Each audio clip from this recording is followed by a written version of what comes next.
Cantt थाना क्षेत्र के मोदीपुर में महीनों से चल रहे जिस्म फरोशी के धंधे को लिप्त युवक युवती को पुलिस ने गिरफ्तार कर लिया। इस धंधे में संचालिका को भी पुलिस मौके से धर दबोचने में कामयाब हुई। फिलहाल पुलिस पकड़े गए सभी लोगों को कानूनी कार्रवाई के लिए थाने भेज रही है और मामले की जांच में जुट गई है। आपको बता दें कि गोरखपुर के कैंट थाना क्षेत्र के मोदीपुर में ये जिस्म फरोशी का धंधा महीनों से फल फूल रहा था। जिस्म फरोशी के धंधे का स्थानीय लोगों से काफी विरोध भी किया, लेकिन पुलिस और प्रशासन के लोगों ने जिस्म फरोशी के धंधे पर लगाम नहीं लगा सके। आखिरकार स्थानीय लोगों के सहयोग से इस धंधे पर अब लगाम लगा दी गई है।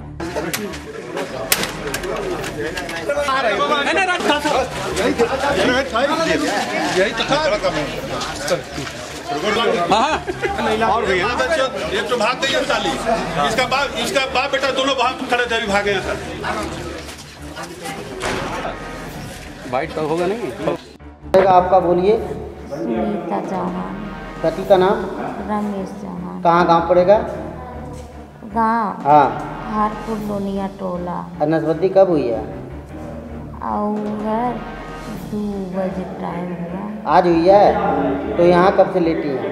यहाँ 20 मिनट हो गई है। क्यों लेटी हैं? कौन लेटाया? गाड़ी नहीं गई इसीलिए। गाड़ी नहीं है इसलिए लेटी हैं? अभी गाड़ी आएगा तो। पति का नाम?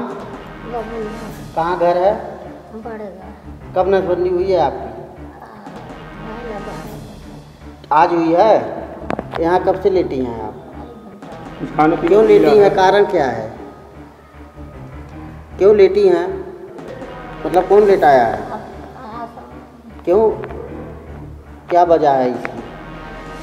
काहे लेटल बाड़ू यहाँ? हाँ तो काहे जात नहीं बाड़ू? आपको यहाँ आपके काहे यहाँ लेटावल गई? सवारी का गोरख यार, कौन सवारी? टेम्पू, निजी साधन बताओ यहाँ। कितना देर से आप यहाँ लेटल बानी? 1 घंटा हो गया। पति का नाम बता सकल जाइए? हाँ, बबुंदर। केकर इंतजार बा? कौन गाड़ी के बोला कस के? अच्छा तो कौन गाड़ी के इंतजार बा? हमार साथ जी आवत याटिन आ जाई है तो टेम्पू से जाई। हाँ। और नाइट टाइम से आ पाई है तो एम्बुलेंस से।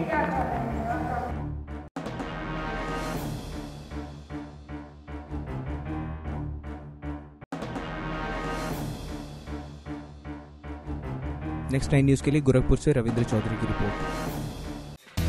Subscribe now to receive new updates, reviews and news.